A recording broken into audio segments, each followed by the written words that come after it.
आफरीन फातिमा के घर को पूरी तरह से उत्तर प्रदेश की सरकार और पुलिस ने तोड़ दिया है।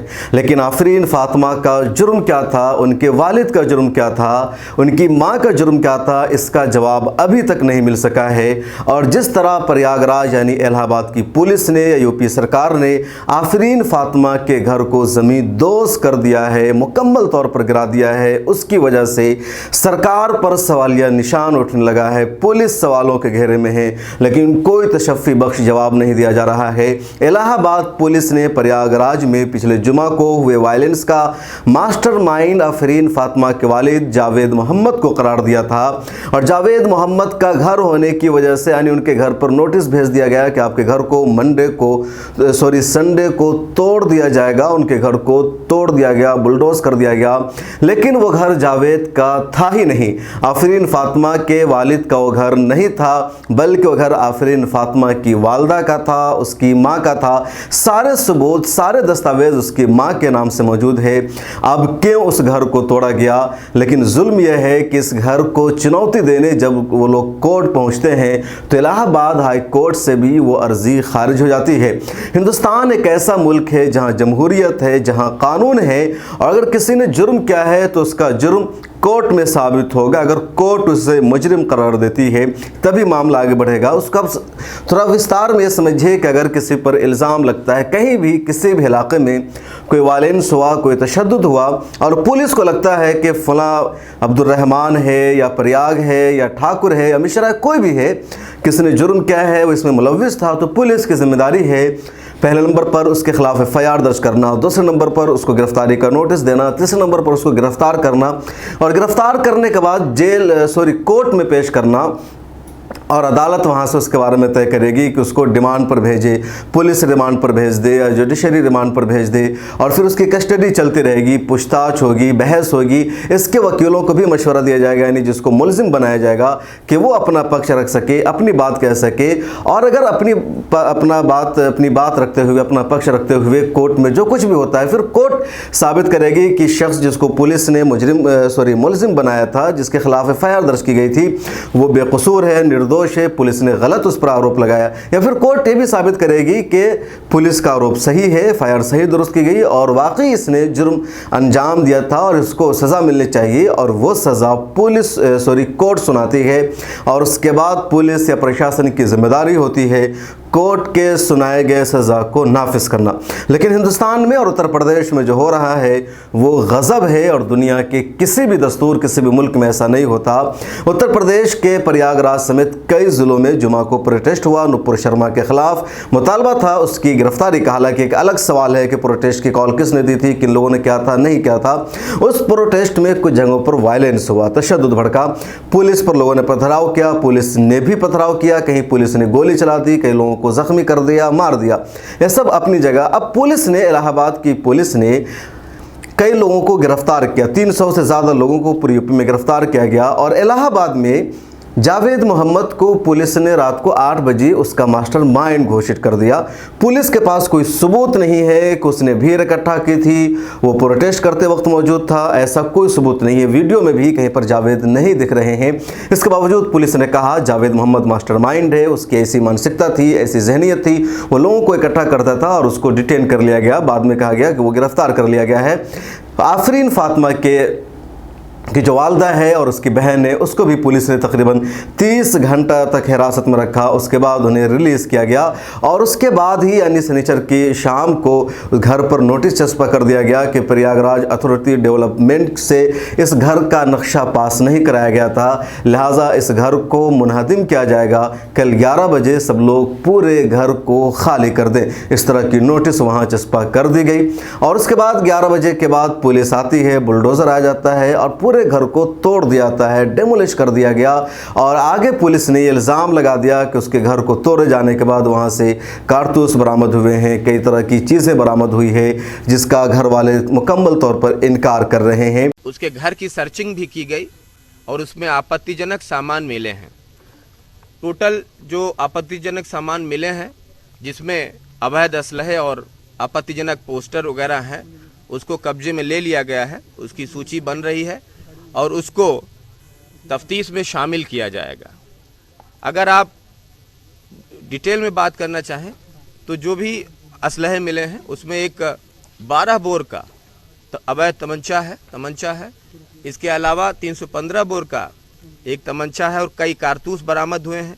कुछ कागजात बरामद हुए हैं जिसपे माननीय न्यायालय पर तल्ख टिप्पणी और आपत्तिजनक टिप्पणी। अब सवाल यह है कि पुलिस ने नोटिस भेजा जावेद पम के नाम पर, और जावेद के घर वाले यानी उनकी बेटी आफरीन और कई लोग कह रहे हैं कि मेरे बाप का घर था ही नहीं, मेरी वालदा को मेरे नाना जान ने यानी मेरी वालदा के वालिद ने मेरी वालदा को ये घर गिफ्ट दिया था। उनकी तरफ से घर था, घर की जो सारे कागजात थे, दस्तावेजात थे, मेरी माँ के नाम है और पिछले 21 सालों से मेरा घर था जो 21 साल पहले यानी शादी से पहले ही मेरी वालदा को गिफ्ट दिया गया था।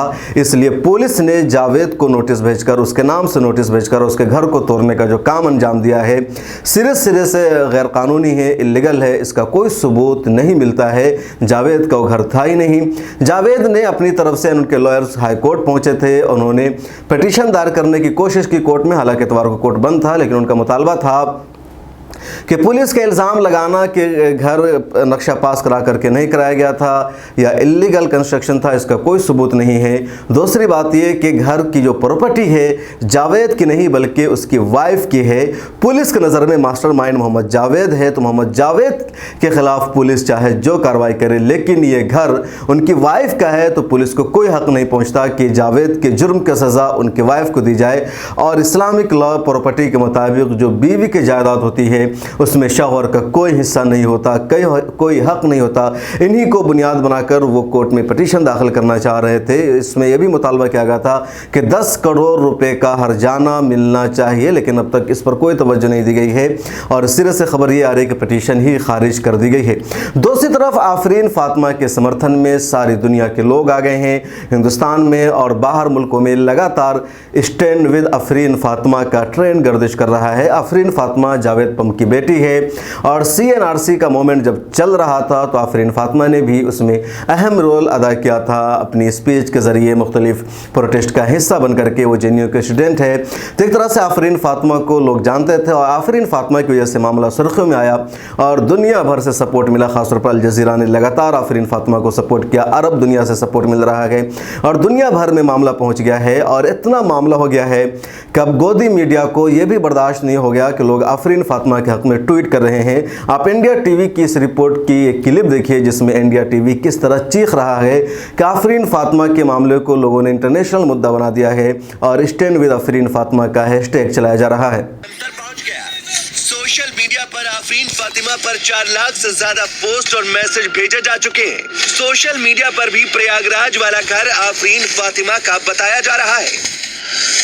आफरीन फातिमा का नाम वायरल करने वाला और आफरीन फातिमा को पोस्टर गर्ल बनाने वाला गैंग वही है जो CAA NRC के खिलाफ प्रोटेस्ट के लिए मैदान में उतरा था, जो पत्थरबाजी का बैक एंड सपोर्टर है और जिसे बुलडोजर वाला एक्शन ऐसा लगता है मानो योगी का बुलडोजर। तो आपने देखा कि अब टीवी चैनलों को यह भी बर्दाश्त नहीं कि लोग आफरीन फातिमा के हक़ में एक ट्वीट भी कर दे और 10 लाख ट्वीट अब तक आफरीन फातिमा के फेवर में लोग कर चुके हैं। स्टैंड विद आफरीन फातिमा का हैशटैग लगातार गर्दिश कर रहा है। इस बीच कई लोगों ने आफरीन फातिमा के घर की तामीर के लिए पैसे इकट्ठा करना शुरू कर दिया है। अमेरिका से एक शख्स ने ट्वीट किया कि आफरीन फातिमा का जब तक नया घर नहीं बन जाता है उसको और उसकी तमाम फैमिली को 5 स्टार होटल में ठहराने की मेरी जिम्मेदारी होगी और ऐसे कई तरह के बयानात सामने आ रहे हैं। लेकिन इस बीच सबसे बड़ा सवाल उत्तर प्रदेश की पुलिस पर, प्रशासन पर उठ रहा है कि बगैर सबूत के, जुर्म साबित हुए बगैर किस तरह उसके घर को तोड़ दिया गया। जावेद के घर वालों का कहना है कि मेरे वालिद उस प्रोटेस्ट का हिस्सा नहीं थे। उनके बेटे का भी बयान अल जज़ीरा में आया। उनका कहना है कि मेरे वालिद ने प्रोटेस्ट की कॉल नहीं दी थी, उन्होंने लोगों को इकट्ठा नहीं किया था। मेरे ऊपर आयद किए गए इल्ज़ाम बेबुनियाद है, जानबूझकर घर तोड़ा गया है और मुसलमान होने की सज़ा दी जा रही है। इस देश को हिंदू आइडियोलॉजी की तरफ जो ढकेला जा रहा है उसकी बुनियाद पर मेरे घर को तोड़ा गया है, ऐसा आफरीन फातिमा और उनके घर वालों का कहना है और लगातार यही बात वो लोग कर रहे हैं। इस बीच एक और बड़ा सवाल देश की अपोजिशन पार्टियों पर उठता है। घर को तोड़ दिया गया, बुलडोज कर दिया गया। वीडियोस आप देखेंगे तो आप रो देंगे, आपकी आंखों से आंसू बह पड़ेंगे कि एक शख्स इतनी मेहनत से, जिद्दोजहद से घर को बनाता है। घर या आशियाना होता है, एक इंसान की सबसे बड़ी ख्वाहिश होती है कि उसके पास कुछ हो ना हो, 2 चक्का 4 चक्का गाड़ी हो ना हो, मोबाइल हो ना हो, लेकिन अपना एक आशियाना हो, अपना एक मकान हो, छोटी सी झोपड़ी हो या महल हो, लेकिन अपना होना चाहिए। और उस आशियाने को ही पुलिस ने तोड़ दिया। यकीनन रुला देने वाला मंजर है और इस भयानक मंजर पर अपोजिशन पार्टियां भी चुप है। उत्तर प्रदेश की Samajwadi party, Bahujan Samajwadi party, Congress party और जितनी सारी पार्टियों का अपने नाम ले सकते हैं, किसी ने उसके खिलाफ आवाज़ नहीं उठाया, किसी ने प्रोटेस्ट नहीं किया, किसी के वर्कर कार्यकर्ता सड़कों पर नहीं उतरे। आखिर क्यों? जब वोट देने की बात आती है तो मुसलमानों का वोट लेने चाहिए, मुसलमानों से हमदर्दियाँ जाहिर करने की कोशिश करते हैं। और आज जब मुसलमानों पर जुल्म हो रहा है, अत्याचार हो रहा है, उनके घरों को तोड़ा जा रहा है, तो सारी अपोजिशन पार्टियां खामोश हैं, चुप हैं। आखिर क्यों? ये सवाल है जिसका जवाब जानना ज़रूरी है। आफरीन फातिमा का जो कुछ भी मामला है, इस सिलसिले में लगातार हम आपको अपडेट देते रहेंगे। डॉक्टर कासिम रसूल इलियास ने भी इस बारे में अपने लोगों से, यानी डॉक्टर कासिम रसूल इलियास जो वेलफेयर पार्टी ऑफ इंडिया के सदर हैं और इनकी पार्टी से ही ताल्लुक़ रखते थे, जावेद पंप जिनके घर को बुलडोज़ कर दिया गया, उन्होंने भी मुतालबा किया है कि उनको फौरी तौर पर रिहा किया जाए और उनका घर का जो नुकसान हुआ है सरकार बना करके वापस दे। उन्होंने प्रेस कॉन्फ्रेंस भी बुलाई है। इसके अलावा अपने कार्यकर्ता से उन्होंने हर जगह हर यूनिट में प्रोटेस्ट करने की मांग की है। आफरीन फातिमा के ताल्लुक से हम आपको मज़ीद अपडेट देते रहेंगे। आपसे रिक्वेस्ट है कि मिल्लत टाइम्स को फाइनेंशियली सपोर्ट कीजिए। इसी वीडियो के नीचे डिस्क्रिप्शन में लिंक है। हम आपको बता देते हैं कि इसलिए मिल्लत टाइम्स को मजबूत करना ज़रूरी है क्योंकि मिल्लत टाइम्स की खबरों का असर होता है। मिल्लत टाइम्स जिन मुद्दों को उठाता है उसको दुनिया भर में पहुँचने में आसानी होती है। आज ही देखिए इंडिया टीवी के इस क्लिप को, इसके स्क्रीनशॉट को देखिए कि मिल्लत टाइम्स पर आफरीन फातिमा के हक़ में एक ट्वीट हुआ, उसके बल्कि हक़ में नहीं बल्कि न्यूज़ थी कि एमयू के स्टूडेंट्स प्रोटेस्ट कर रहे हैं, तो इंडिया टीवी इस पर आग बगोला हो गया कि ये लोग आफरीन फातिमा के मुद्दों को नेशनल बना रहे हैं, यानी मुसलमानों की आवाज़ उठाना भी अब इन लोगों को बर्दाश्त नहीं है। ऐसे में मिल्लत टाइम्स को मजबूत बनाना आपकी जिम्मेदारी है। नीचे डिस्क्रिप्शन में लिंक है, उस पर आप क्लिक कीजिए और जो कुछ हो सके आप हमारा सपोर्ट कीजिए। सोशल मीडिया के सभी अकाउंट्स पर आप मिल्लत टाइम्स को फॉलो कीजिए। मिल्लत टाइम्स को आपकी ज़रूरत है, हमारी आप माली मदद करें।